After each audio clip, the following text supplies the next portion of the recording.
Today, really, I'm very excited for my first Tuesday lecture, that I hope not the last, and that I have, of course, no conflict of interest to disclose.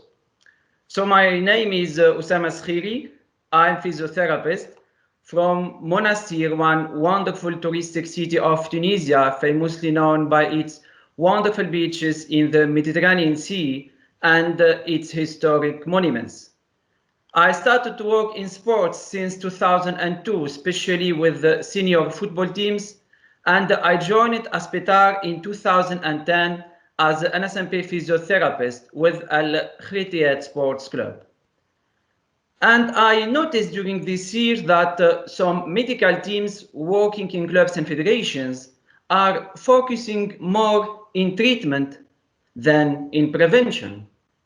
But recently, all the staff working with sports teams start to consider and work more in prevention in sports because nowadays injury prevention is crucial. And of course, in this context, we have a beautiful and evidence-based prevention program in sports. But what's about the next steps? In fact, you can easily play on words and promote some slogan like no prevention, no injury, but also it's capital and primordial that we work towards. As you know, it's hard to develop one prevention program, but always it's harder to implement it. And today, it's pleasure to introduce for you some practice pearl messages and tips for better adoption and implementation of prevention program in sports and especially in football.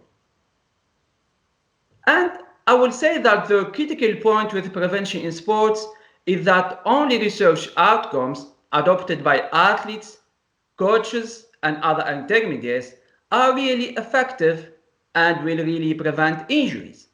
So the question here, how do we make sure that research outcomes are adopted and effectively used by stakeholders?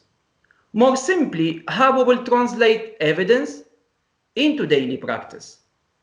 And in order to decrypt this enigma, researchers and sports scientists are working very hard by closing the gap between lab and field, between two different societies and worlds.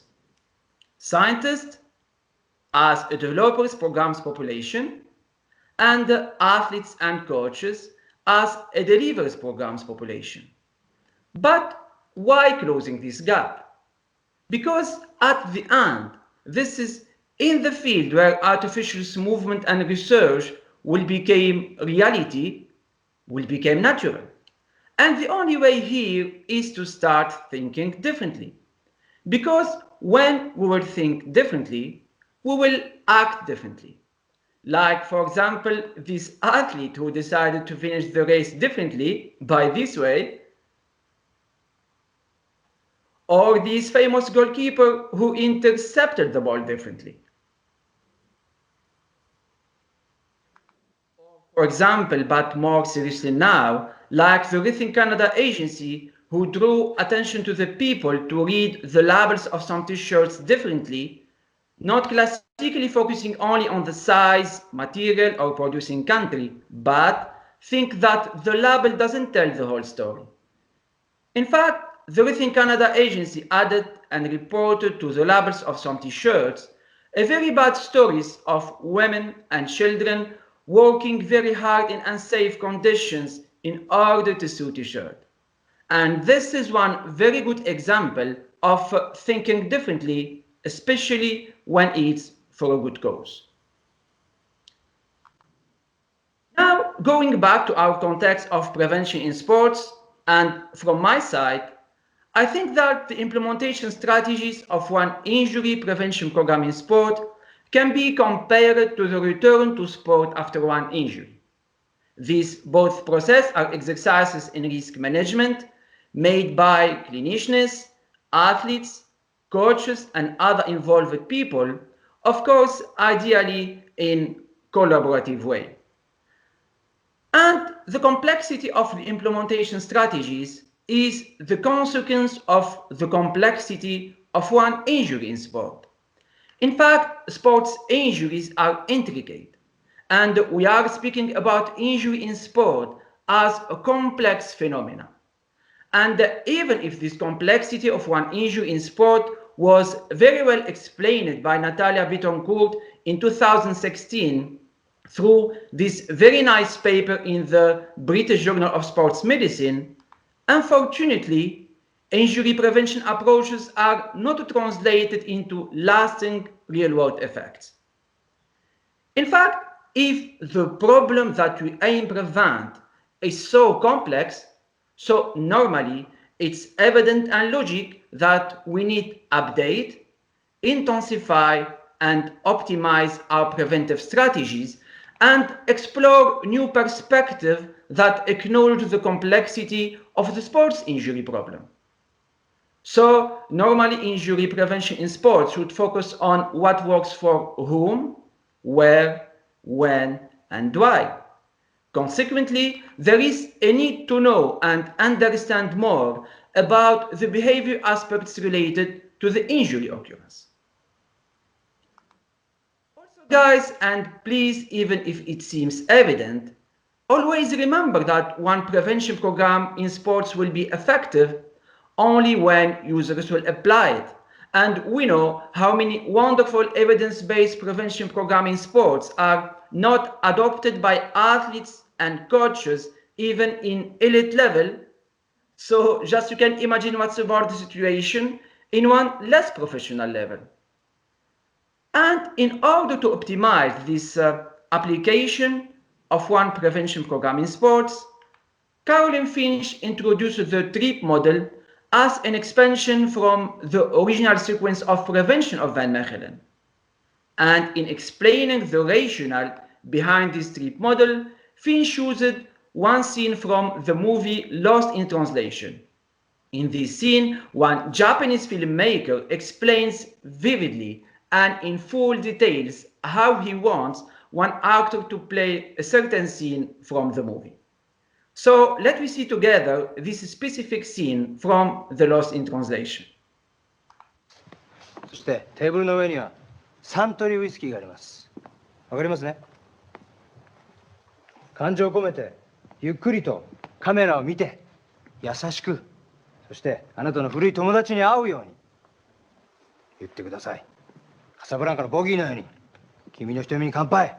サントリータイム。He wants you to turn, look in camera. Okay? That's all he said? Yes. Turn to camera. All right, does he want me to turn from the right or turn from the left? 彼の方はもう準備ができてます。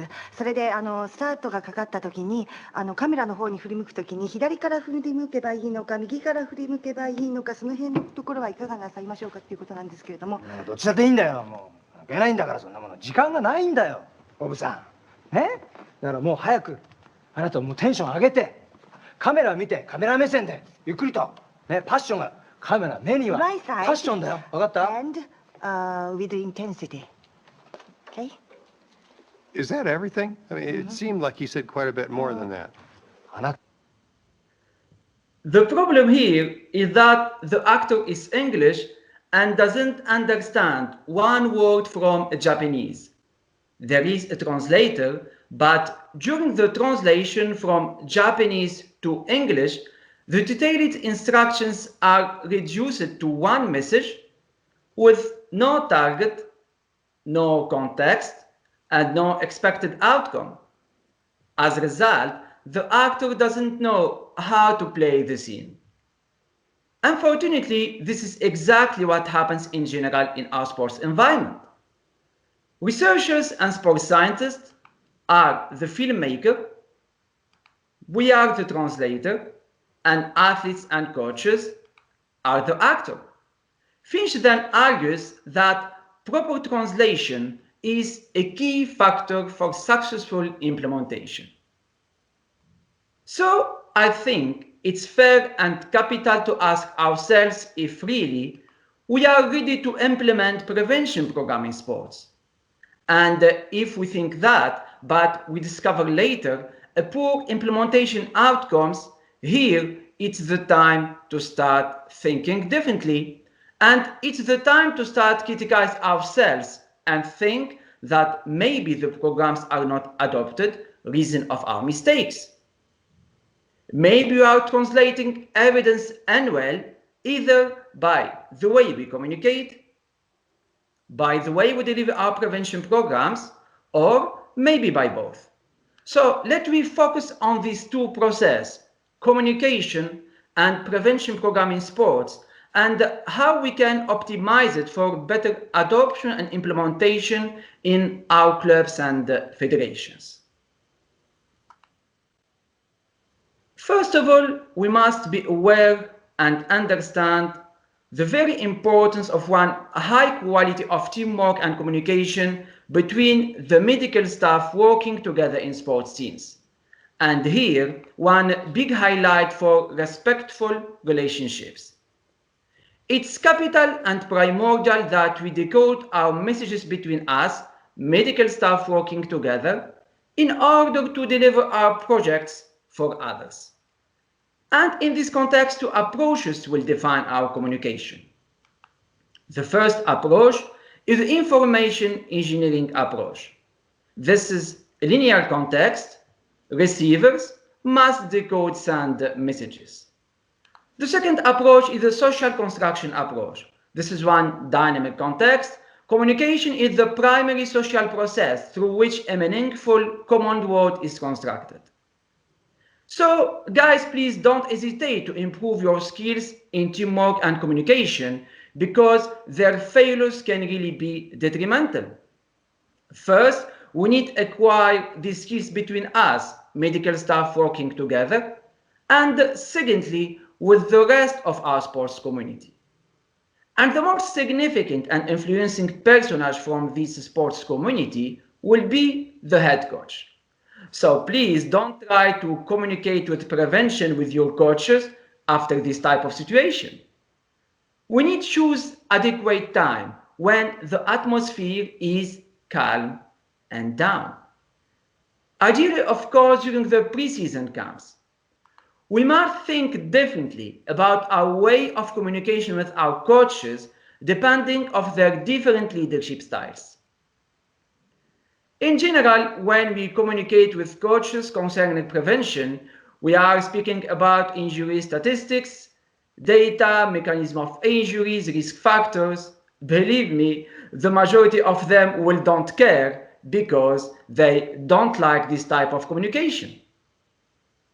But if we will associate injuries and prevention to performance and availability of our athletes and players in training sessions to have the best and the top for the day of the match in order to increase the chance of the team to win, increase the chance of the team to be the champion at the end of the regular season, or to don't be relegated to the second division, here we will attract the attention of our coaches and here they will start listening our messages.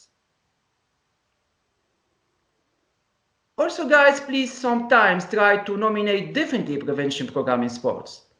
For example, some coaches accept more pre-training strengthening exercises than pre-training muscle activation or prevention exercises.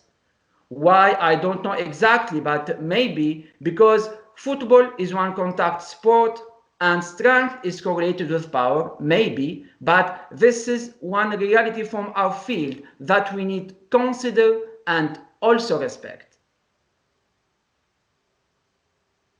The choice of our key messages at different target levels for promoting our injury prevention program in sports is crucial.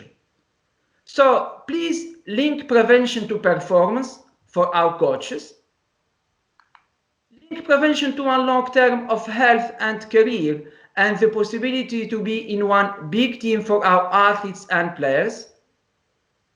And link prevention to cost effectiveness and finance because injuries are very expensive for official leagues and club owners. And here, one midway station take-home message how different terminology for the same condition influences management preferences. So then, when we acquire skills in teamwork and communication, and especially when we are working with one democratic leadership style coach, we can try and start modify the training load of some athletes depending of their age, history of injury, or position in the field. And we know that training load and fatigue are really associated with injury and illness in sports. And here we continue to confirm how communication is one relevant component of prevention in sports. Another very important point is communication between medical team and sports scientists. This is a key factor for better outcomes and compliance of our prevention program in sports. And on this slide, you can appreciate all these different typical areas of sports science support related to the player, of course, in order to improve his performance.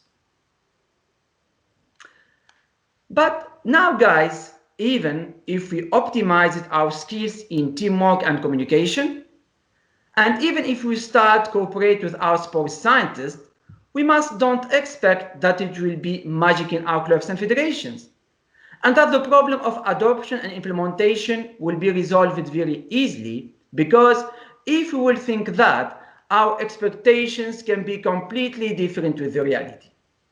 Why? Because the mistake is when efficacious interventions are developed and tested under controlled conditions. More simply, it means that we attempt to change the user's behavior to adopt our ideal intervention. But researchers and sports scientists suggested that this is not the right approach, and stated that preventive strategies and efforts need to be built around the behavior of our athletes. So it's capital and primordial that we think about what like our athletes, as have fun, compete, accept challenges, or train with the ball. This will ensure one happy attitude and atmosphere for better fidelity and compliance of our prevention program in sports. We must adapt our thinking of prevention in sports to the nature and the behavior of our athletes. More than that, adapt our thinking of prevention to one young or old player, one captain or leader of the team, or one player working all the morning with the army and who will train later with the professional athletes and professional technical staff. Also, guys, please always remember it's true routine works, but nowadays it's very hard to implement routine in sports. But we have two key factors: update and creativity. So we need to apply our updated knowledge of prevention in sports in addition to our evidence-based routine, but smartly in our clubs and federations. And you can see with this video one very good example of creativity of one prevention program in football in one big football team as FC Barcelona team.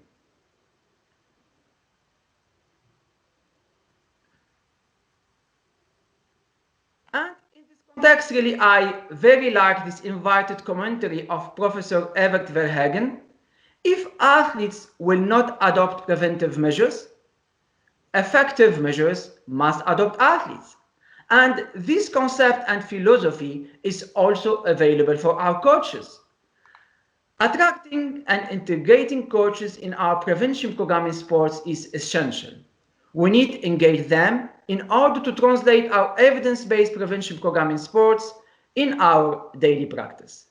But on the other hand, we don't forget that even if we can reach with them this beautiful harmony, that at any time you can lose it, and this will be for different reasons, as team performance, load in the players, change of the technical staff, or maybe change of the leadership style of our coaches during the regular season. So now we must restart thinking about new ways and strategies to regain this nice connection in order to implement one more time our evidence-based prevention program in sports. And believe me, this is not one easy task at all. In fact, injury prevention in the real-world context needs to be dynamic, with a cyclical process, can be modified at any time, and ongoing evaluation is required. The main objective is the maintenance of the prevention program for one maximum time of compliance. According to the RE-AIM framework of Caroline Finch, people have to know about the prevention program as REACH. The program needs to work as effectiveness. People have to decide to use it as adoption.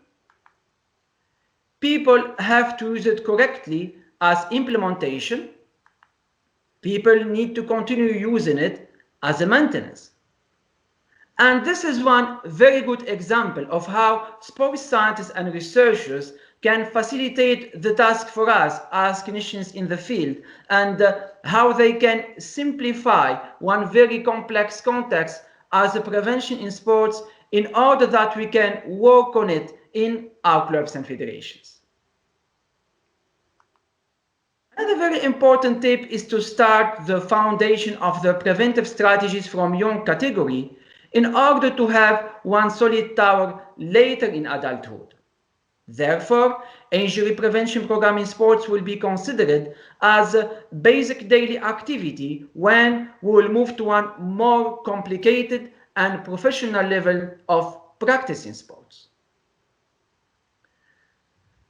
I think now, and until this slide, and through communication and prevention program in sports, we have some practice pearl messages and tips for better adoption and implementation of prevention programs in our clubs and federations. But like our coaches preparing their matches, we need also some tactics as models of prevention in order to start, implement, and build our prevention program in sports. As you know, this field has significantly progressed over the past decade. Personally, I prefer the team sports injury prevention cycle, the TIP cycle of O'Brien and colleagues. This is one more real-world prevention model in sports. Of course, here all the sequences are very important, but I think two will be critical.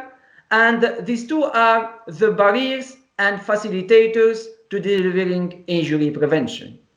Focusing on these two parameters, we have to consider the player, absence, acceptance and understanding of the program, experience with prevention program, fatigue, motivation and concentration, and muscle soreness.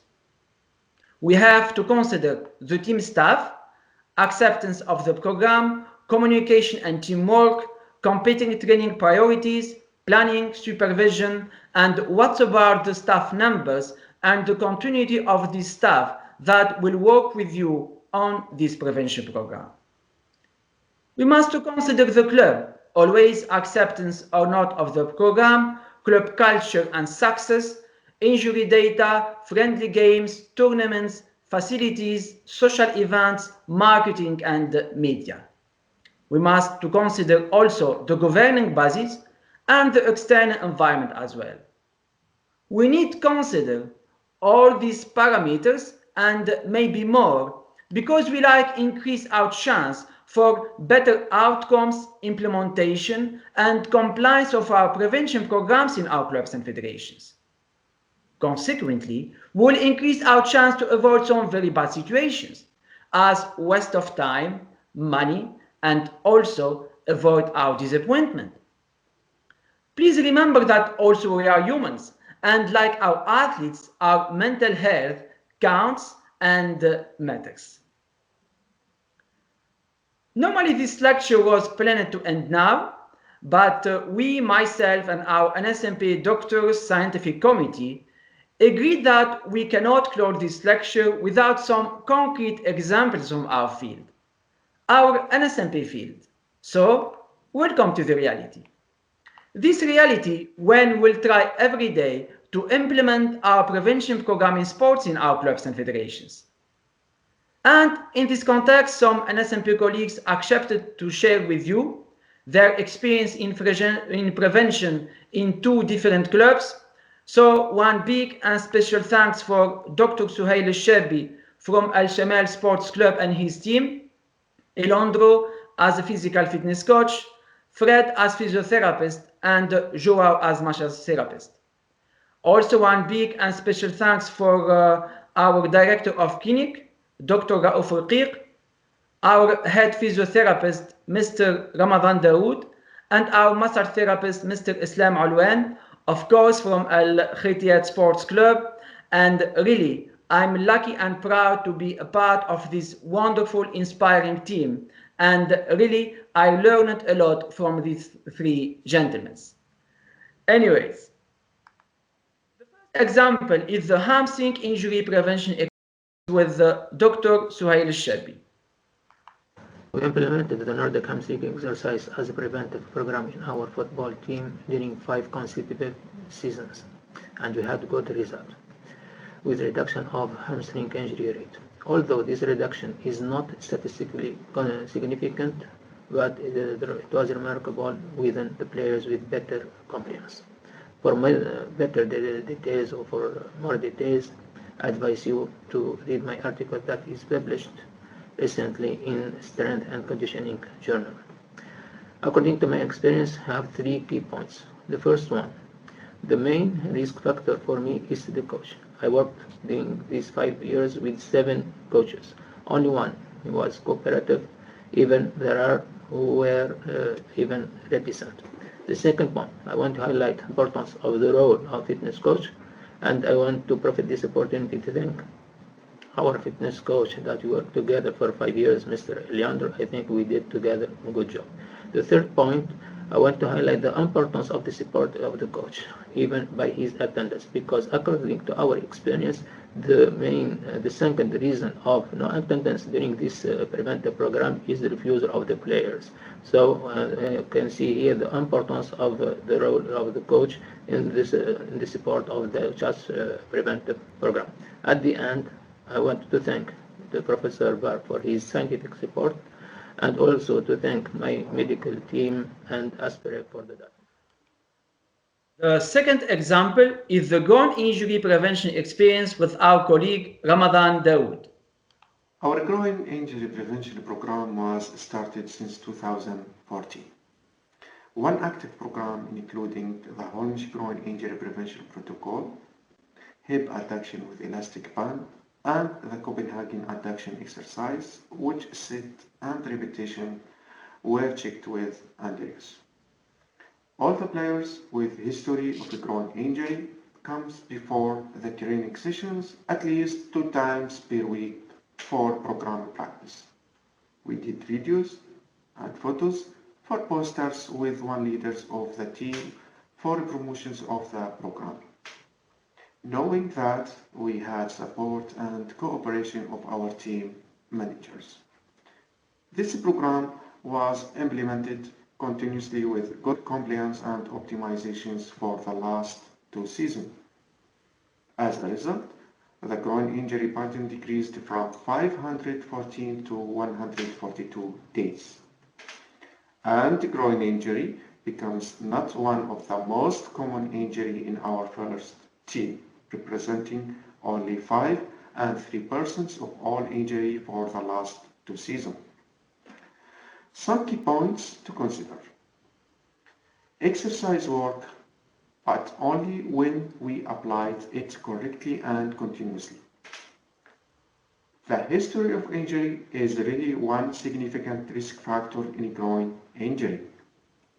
Engage leaders and captains of the team for promoting the prevention program is useful for better compliance. And it's capital to don't hesitate to contact our Aspitart experts. The third example is the player daily activity optimization experience with Dr. Raouf Raqiq. Hello, thank you for this opportunity. prevention is an important task for club medical staff, and we are doing this in our club. Since 6 years nearly, we felt the need to assess the daily life habits of our football players. Of course, we had an image from the literature, but we needed to have the exact situation about our own population, our football players in Qatar. We did this study, and we used its results in terms of hydration, nutrition, and in general the daily life habits of the football players in our team. Also the injury burden and injury rate of different kinds of injuries that we had in the previous season. Then we adapted our yearly prevention program during the camp in pre-season.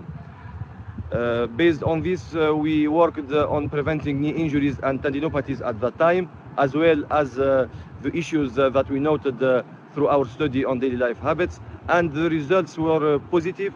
In fact, we decreased our injury incidence, and most importantly, we decreased our injury burden from, I remember, the value was 128, then decreased to 39, which is nearly 70% of decrease. At that time, we had a good and great collaboration with the technical staff, and especially the coach, the first team coach. The next season, the coach was changed. The collaboration was not so good and as good as the previous year, which had an incidence on the injury burden, which increased again.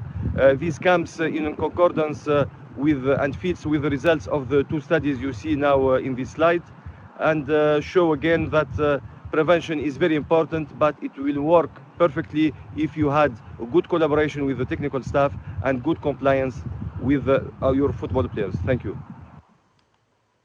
The last example is the Football 11 experience.